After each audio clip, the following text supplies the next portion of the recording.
Bonjour. Aujourd'hui, nous prenons la suite des deux textes de Pascal et de Rousseau, deux textes qui, nous l'avons vu, utilisaient le même concept, celui de progrès.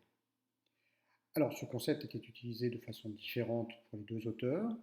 Il s'agissait globalement dans les deux cas de faire apparaître l'idée que grâce à la culture, l'homme pouvait se perfectionner, mais on l'a vu autant chez Pascal, cette idée de progrès est pensée comme continue, et Pascal imagine un homme s'améliorant de plus en plus au fil des temps.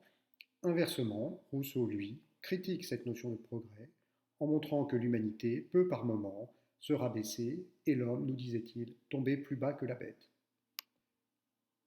Mais qu'il s'agisse de conforter ou de récuser cette notion de progrès, nos deux auteurs procèdent de la même façon. Ils parlent à la fois de l'individu, le progrès dans l'individu, le fait que l'homme accumule de la culture, ce qui lui permet effectivement de s'améliorer lui-même. Il passe de cet individu au groupe tout entier, la nation ou l'humanité elle-même, en parlant d'un progrès et d'un devenir de l'ensemble des hommes. Autrement dit, en pensant le devenir de l'ensemble des hommes, Pascal, comme Rousseau, tente une réflexion sur ce que l'on peut appeler l'histoire. Ces deux textes nous montrent donc l'émergence de cette notion complexe qu'on appelle l'histoire. Alors il peut sembler profondément paradoxal de dire que l'histoire ou que la notion d'histoire émerge avec Pascal et Rousseau, puisqu'on a l'impression évidemment que l'homme a toujours eu une histoire. Peut-on vraiment dire que l'histoire a été inventée? Les hommes ne se sont-ils toujours pas comportés historiquement? Ne peut-on pas dire que finalement l'homme des cavernes ou le Romain avait déjà une histoire? En fait, ce n'est pas aussi simple. Il ne s'agit pas tellement de dire que l'histoire en soi a été inventée, mais bien de comprendre que la réflexion sur l'histoire, ou même la réflexion sur la notion d'histoire, a mis très longtemps à émerger dans l'humanité. Il faut bien se rendre compte que les êtres humains n'ont pas toujours eu conscience d'avoir une histoire. Par exemple, dans le monde antique, les Grecs, par exemple, sont persuadés d'être conduits par ce qu'ils appellent le destin. Qu'est-ce que c'est que le destin? C'est une force supérieure qui commande aux actes de l'humanité sans que l'humanité elle-même puisse réagir à cela. On sait que dans la grande mythologie des Grecs, le destin a été symbolisé par des déesses, les trois déesses que l'on nommait les Parques, qui étaient représentées sous la forme de trois jeunes femmes qui tissaient, ou plutôt fabriquaient la laine. La première femme, finalement, la première femme cardait la laine, c'est-à-dire qu'elle orientait les fils de laine de mouton dans la même direction. C'est un geste antique qu'on appelle carder. Et pour les Grecs, c'était la métaphore finalement des événements qui président à notre naissance. Il faut, pour que j'apparaisse quelque part, que mes parents se rencontrent, que des aventures leur arrivent, qu'ils tombent amoureux, etc. Il faut donc toute une série de circonstances qui sont préparées par la déesse, la première déesse, celle qui prépare la laine. La deuxième déesse ou la deuxième Parque, elle, file la laine. C'est-à-dire qu'à partir des brins de poils de mouton, elle fabrique, en les entortillant, le fil de laine lui-même. Alors c'est la métaphore de notre vie qui finalement est tortueuse, semée d'embûches, mais qui petit à petit dessine comme un fil continu. Enfin, la troisième des Parques représente, elle, celle qui donne la mort. On la représente métaphoriquement sous la forme d'une jeune femme tenant des ciseaux et qui tout d'un coup met fin à notre existence. Les trois parcs sont une représentation complètement métaphorique de ce qui arrive à l'humanité, mais cette humanité est entre les mains des dieux, puisque ce sont ces dieux qui décident à la fois de la naissance, à la fois de la durée de vie, mais aussi de la mort. Dans l'idée du destin, évidemment que l'homme n'a pas à se soucier du cours de sa vie. En quelque sorte, ce qui lui arrive est décidé de l'extérieur, par une force extérieure, et par conséquent, l'homme n'a pas à se demander où il va, quand est-ce qu'il mourra et ce qui lui arrivera, puisque ce sont les dieux qui décident. On sait par exemple que les Grecs, ou plus tard les Romains, ne craignaient pas la mort, puisqu'ils étaient persuadés effectivement que si elle devait advenir, c'était plutôt par la force divine et non pas par la décision de l'individu. Autrement dit, inutile par exemple de s'effrayer avant une bataille, si les dieux avaient décidé qu'on allait mourir, alors on devait mourir, et il ne servait à rien d'avoir peur, puisque de toute façon, tout cela ne relevait pas de la décision humaine. Avec le destin, ce que je deviens ne m'appartient pas, il est donc inutile de s'en inquiéter. Dans ce cas-là, évidemment, il n'y a pas d'histoire, et il faut donc attendre très tardivement pour voir se constituer ce que nous appellerions l'histoire. Les premiers récits qui finalement correspondent à ce que nous appellerions nous aujourd'hui récits historiques, récits de bataille, sont très tardifs dans le monde grec et relativement rares. Tant que l'humanité est restée dans cette pensée du destin, l'idée d'une histoire ne pouvait pas émerger et les Grecs ne conçoivent pas cette idée d'une histoire ou même la volonté de raconter ce qui leur arrive. Les récits sont purement mythologiques, il s'agit finalement quelque part de percer la volonté des dieux, de comprendre ce que veulent les dieux, car celui qui peut comprendre ce que veulent les dieux comprendra enfin quelque chose sur sa propre vie. Par opposition donc, l'histoire suppose que l'homme a du poids sur ses actions. L'histoire est donc liée à l'idée que l'homme est acteur de sa propre condition, qu'il en décide et que donc il est intéressant d'essayer de comprendre pourquoi elle se produit ainsi et comprendre également où cette histoire le mène. Pour qu'il y ait histoire, l'homme doit donc comprendre qu'il devient ce qu'il produit par lui-même, ce qu'il fait par lui-même.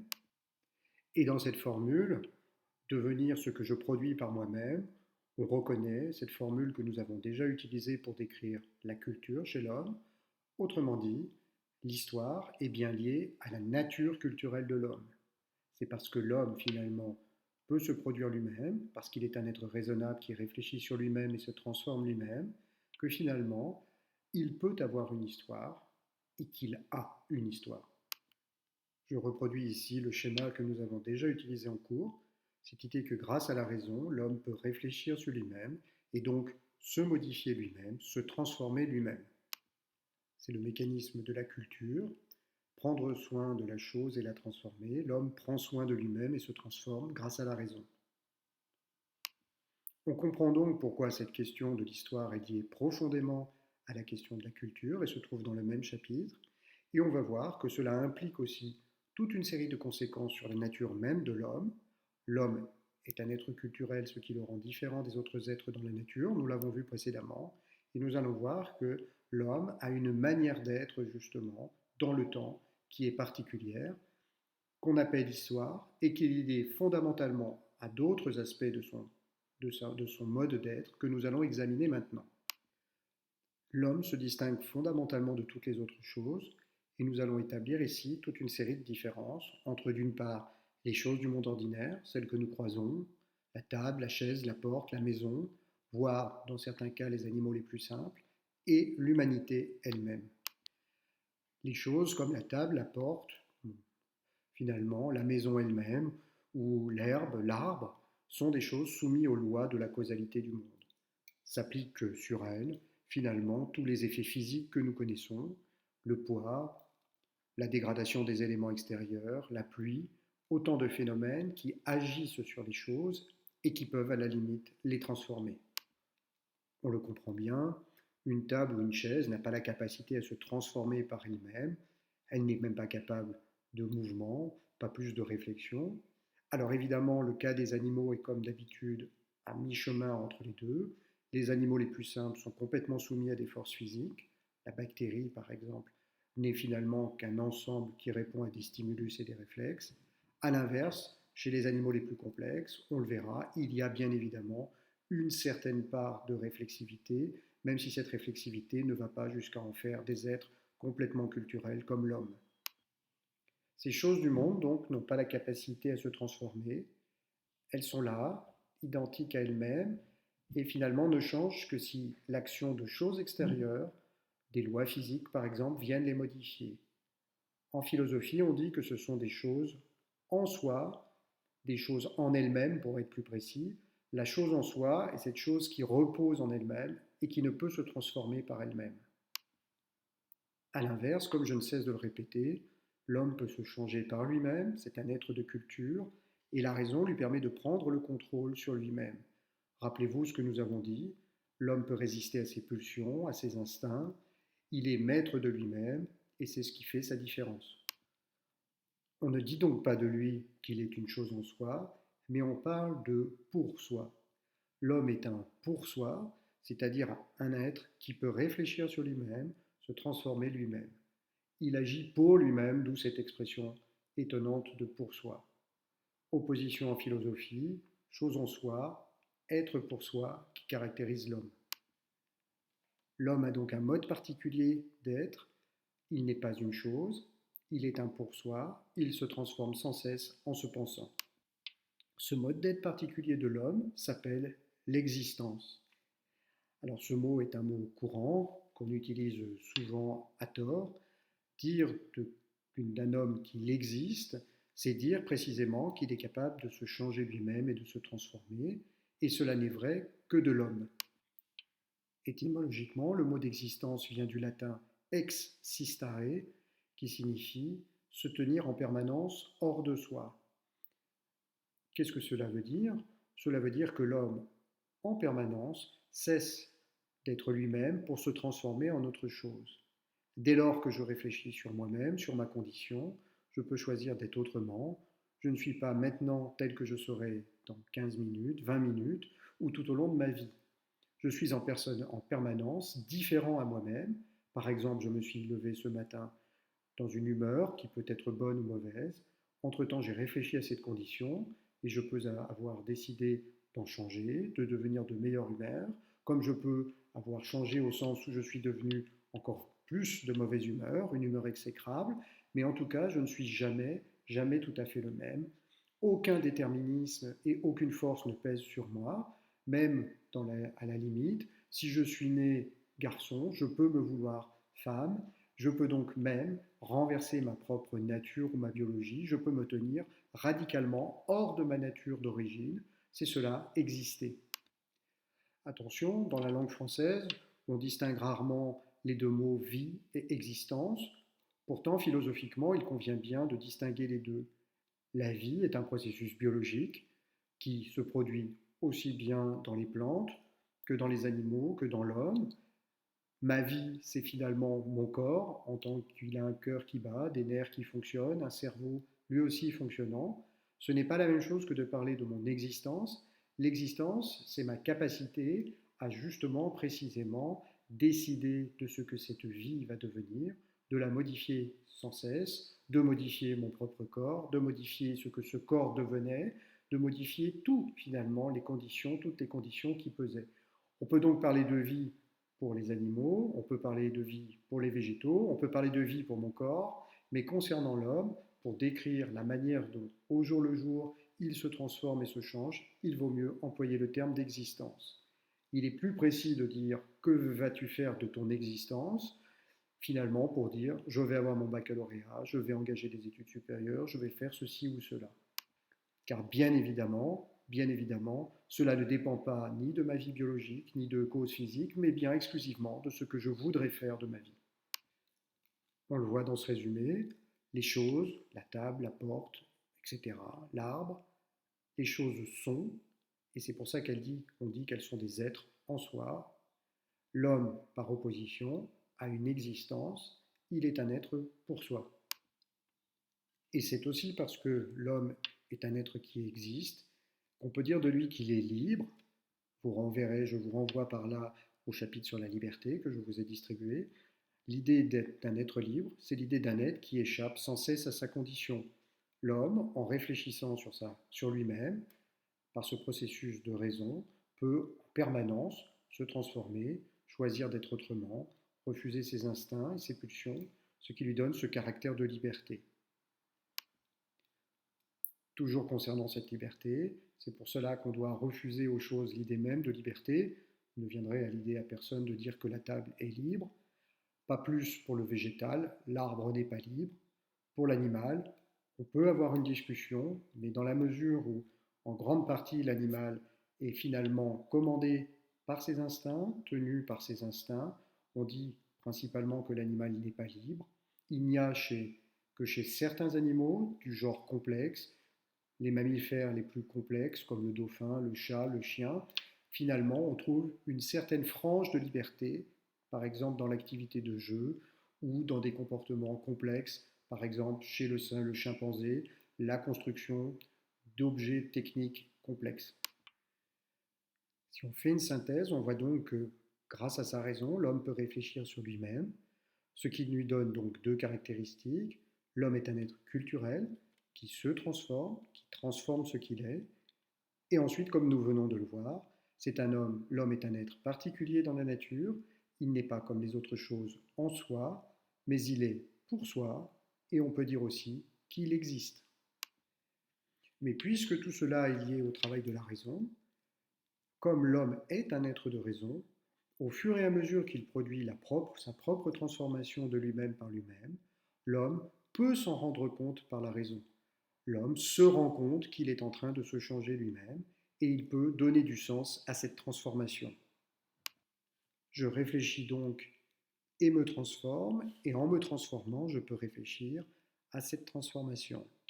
Je peux réfléchir sur ce qui m'est arrivé et dire par exemple pourquoi cela m'est arrivé, comment cela m'est arrivé. Ainsi, je peux me demander pourquoi j'ai choisi d'être un élève en TL, pourquoi j'ai fait le choix finalement de continuer mes études. Je peux donner du sens finalement à ce qui m'est arrivé. Je peux essayer de le comprendre, de l'analyser. Pourquoi est-ce que j'ai choisi à tel moment ceci? Où est-ce que cela va me mener? Je peux faire de la prospective en me demandant ce de quoi demain sera fait, etc., etc. Voilà ce que j'appelle donner du sens à ce qui m'arrive, c'est-à-dire comprendre que les choses qui me sont arrivées ne me sont pas arrivées par hasard ou par le fait d'une cause extérieure à moi, mais bien finalement comprendre ce que j'ai voulu et pourquoi je l'ai fait ainsi. Ainsi, non seulement l'homme existe, mais grâce à sa raison, je peux réfléchir sur cette existence. Et je peux donc faire le récit de cette existence en lui donnant du sens.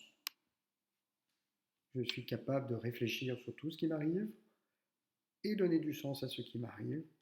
Je peux comprendre pourquoi j'en suis là, je peux comprendre où je vais, tel que je viens de le mentionner. Et ce récit qui donne du sens, c'est cela qu'on appelle en général l'histoire, une histoire. Alors je peux donner du sens à ce qui m'arrive de façon particulière, ce sera alors mon histoire individuelle, telle que je me la raconte, ou telle que je peux par exemple la retracer dans une autobiographie, mais je peux aussi raconter l'histoire du groupe humain auquel j'appartiens, ou une autre civilisation, c'est alors l'histoire des hommes, l'histoire d'un pays, l'histoire d'une nation. Ces différents récits ont du sens pour l'homme qui raconte sa vie ou celle de l'humanité, mais qui dit raconter dit aussi déformation. Mon imagination peut aussi se mélanger à cette histoire, ce qui va donner naissance à des récits finalement encore mythologiques, légendaires. Je peux par exemple écrire une chanson de geste, je peux faire finalement une poésie qui vante ou chante les mérites de Monseigneur dans les fabliaux qu'on trouvait au Moyen Âge. Mais je peux aussi vouloir faire le récit le plus objectif possible, c'est-à-dire ne pas vouloir que mon imagination s'en mêle, essayer de raconter avec précision pourquoi les choses se sont produites ainsi, qu'est-ce qui fait qu'elles se sont produites comme cela, quelle décision a véritablement conduit à la réalisation de cette histoire. Dans ce deuxième cas, on voit apparaître ce qu'on pourrait appeler l'histoire comme science historique, l'histoire que vous connaissez peut-être le mieux, qu'elle vous est enseignée dans les cours d'histoire-géographie. Et vous voyez que ce dernier mode de récit, le récit historique au sens d'une science de l'histoire, est apparu fort tardivement. Il est apparu quand justement l'humanité en Occident a commencé à réfléchir sur le pouvoir de la raison et à chercher justement à se servir principalement de la raison. C'est pourquoi il faut attendre l'époque de Pascal ou de Rousseau, plus largement la fin du XVIIIe siècle, pour qu'on se pose la question de la possibilité de la science de l'histoire. Faites donc attention, si dans un sujet de philosophie au baccalauréat, vous avez la question de l'histoire qui vous est posée, n'oubliez pas d'envisager tous les sens du mot histoire. Ne vous précipitez pas en répondant à partir de la seule question du cours de sciences historiques, mais pensez que vous avez vous aussi une histoire parce que vous êtes un être existant. Pensez qu'il y a des histoires qui n'ont pas toujours été objectives ou scientifiques, que finalement la légende de Jeanne d'Arc est un récit, même s'il n'est pas très objectif. Pour finir, reprenons dans un tableau l'ensemble des distinctions que nous venons d'analyser. Tout d'abord à gauche, les choses, la table, la chaise, la maison. On les dit en soi, puisque vous l'avez compris, elles n'ont pas la possibilité de se modifier. Elles sont donc soumises à la nécessité. Les lois de la physique s'appliquent sur elles. Elles ne peuvent pas les transformer, elles ne peuvent même pas résister à cela. Conclusion, elles n'ont pas de liberté et pas d'histoire. Il n'a aucun sens de dire que la table est libre, encore moins de parler de l'histoire de la table. S'il y a une histoire de la table, c'est plutôt parce que des hommes l'ont construite, que des hommes l'ont achetée, et c'est alors par extrapolation, à partir de ce comportement humain, qu'on parle d'une histoire de l'objet. Deuxième colonne, les vivants, plus complexes ou états intermédiaires. Ces vivants sont en grande partie en soi ou en eux-mêmes, puisqu'ils répondent là aussi à des nécessités vitales, à des instincts, même s'il ne faut pas le cacher, je l'ai dit, chez les êtres les plus complexes, une frange de liberté. Ils sont donc majoritairement soumis à la nécessité.